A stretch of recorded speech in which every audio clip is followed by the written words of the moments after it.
دو فرق ہیں بڑے۔ نمبر ایک، سنت غیر موقدہ میں پہلے یہ بھی بتا دوں کہ عصر سے پہلے کی 4، عشاء سے پہلے کی 4 سنتیں غیر موقدہ ہیں، باقی سب کے سب موقدہ ہیں۔ تو جو غیر موقدہ ہوتی ہیں اس کا یہ ہے کہ پہلی اور تیسری میں ثنا پڑھی جائے گی اور دوسری میں اتحیات کے بعد درود شریف بھی ہوگا۔ لیکن جو موقدہ ہوتی ہیں سنت موقدہ، ان کی ادائیگی بالکل فرض کی طرح یا واجب کی طرح ہے کہ صرف پہلی میں ثنا ہے، تیسری میں نہیں، اور اتحیات کے بعد درود شریف نہیں پڑھیں گے، اتحیات کے بعد کھڑے ہو جائیں گے۔ ایک یہ پوچھا تھا کہ اگر کسی کو ہر معاملے میں شک پیدا ہو جائے، نماز پتہ نہیں صحیح پڑھی نہیں پڑھی، وضو ہوا یا نہیں ہوا، غسل کے بارے میں، ایمان کے بارے میں کہ میرا ایمان بچا یا نہ بچا، تو وہ کیا کرے؟ بہت خوف محسوس ہوتا ہے۔ دیکھیں، وسوسے اسی وقت آتے ہیں جب آپ کے ذہن میں صحیح تعلیم شرع موجود نہیں ہوتی۔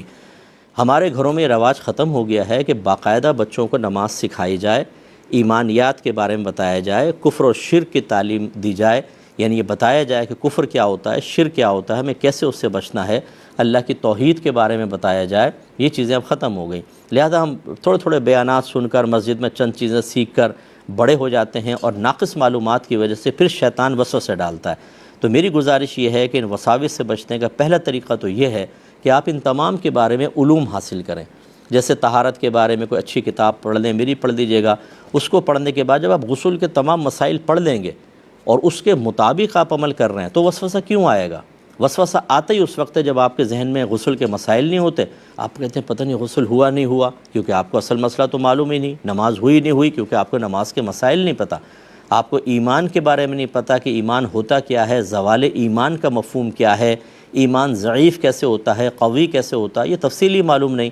لیکن جب آپ یہ فرض علوم کورس کرتے ہیں، آپ ایمانیات کے بارے میں پڑھتے ہیں، تو پھر بالکل تمام چیزیں کلیئر ہو جاتی ہیں اور پھر شیطان آپ کو وسوسے نہیں ڈال سکتا ہے۔ تو اس لیے علوم دینیہ سیکھیں، اچھے لوگوں کی صحبت میں رہیں، صاحب علم لوگوں کی صحبت میں رہیں۔ بعض لوگ یہ بھی کہتے ہیں کہ جی آئے ہمارے پاس ذکر الہی کریں، ذکر الہی سے ہر چیز حاصل ہو جاتی ہے۔ نو، یہ جو کہتے ہیں یہ بہت ہی یہ کہ عجیب و غریب صورتحال ہے۔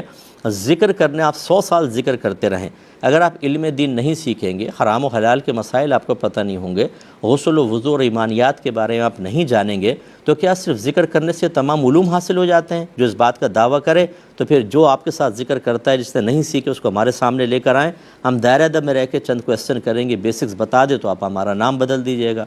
40-50 سال سے لوگ نمازیں پڑھ رہے ہوتے ہیں، لیکن جنہوں نے علم دین نہیں سیکھا وہ بالکل کورے ہوتے ہیں، ان کو نہیں پتہ ہوتا ہم کیا کر رہے ہیں کیا نہیں کر رہے، بس 40-50 سال سے نماز پڑھ رہے ہیں اور غسل کے مسائل سیکھیں نہیں، تو غسل میں غلطیاں، وضو میں غلطیاں ہم نے دیکھی ہیں، مسجد کے اندر وضو خانوں پر ہم جاتے رہے ہیں، تو یہ ایسی صورتحال ہوتی ہے کہ پرانے نمازیوں کو وضو کرنا نہیں آتا۔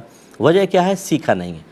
تو خوف بجا ہے آپ کا، اچھا ہے، لیکن یہ شک کبھی ختم نہیں ہو سکتا جب تک آپ جہالت میں مبتلا رہیں گے۔ علم کی طرف آئیں، انشاءاللہ یہ سب چیزیں دور ہو جائیں گی۔